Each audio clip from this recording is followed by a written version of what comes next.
Hello বন্ধুরা, আসসালামু আলাইকুম। তো আজকে এমন একটা জায়গা নিয়ে কথা বলবো। এটা হলো চট্টগ্রাম অবস্থিত টাইগার বাস। তো টাইগার বাসটা আসলে চট্টগ্রামের ভিতরে এমন একটা গুরুত্বপূর্ণ জায়গা। মানে আপনি চট্টগ্রাম যদি চিনেন তাহলে আপনার যে কোনো জায়গাতে আসতে হলে, চট্টগ্রামে প্রবেশ করতে হলে টাইগার বাস দিয়ে আপনার আসতে হবে, ঠিক আছে? তো এই টাইগার বাস দিয়া জাস্ট টাইগার বাসের পিছন যে সাইডটা দেখেন, বড় বড় রেন্ডি গাছ, এই রাস্তাটা ধরে আপনি চট্টগ্রাম অবস্থিত সিআরবিতে আসতে পারবেন। সিআরবিতে আরো অনেক সুন্দর সুন্দর জায়গা আছে, এগুলা ঘুরে দেখতে পারবেন।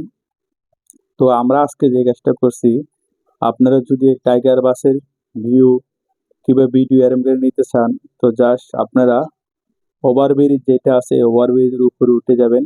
ওভারব্রিজের উপরে যায়া এইভাবে করে আপনারা যদি ভিডিও করতে পারেন, তাহলে খুব সুন্দর সচ্ছল একটা ভিডিও হবে। অনেক ভালো লাগবে, দেখার মতন একটা প্লেস ওভারব্রিজের উপরে উঠলে টাইগার বাসটা। তো বিশেষ করে একা কখনো ওভারব্রিজে যাইবেন না, কারণ ওভারব্রিজে অনেক ছিনতাইকারী হাইজাকার দুষ্ট মানুষগুলো থাকে।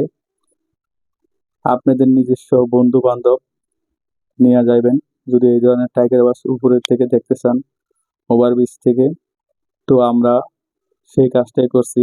জাস্ট টাইগার ব্রিজের উপরে যে ওভারব্রিজটা আছে এখানে ওইটা, তারপরে আমরা এই ভিডিওটা বানাইছি। দেখেন, অনেক সুন্দর একটা ভিডিও, যা দেখার পরে আপনার দুই নয়ন জুড়ে যাইব, এমন একটা প্রাকৃতিক একটা দৃশ্য। তো এই ধরনের দৃশ্য যদি আপনারা উপভোগ করতে চান, অবশ্যই টাইগার বা ছায়া ওভারব্রিজের উপর থেকে এই ধরনের সিনারি আপনারা নিতে পারেন। তো থ্যাংক ইউ সবাইকে, অনেক ভালো থাকবেন।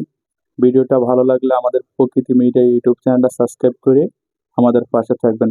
আল্লাহ হাফেজ সবাইকে।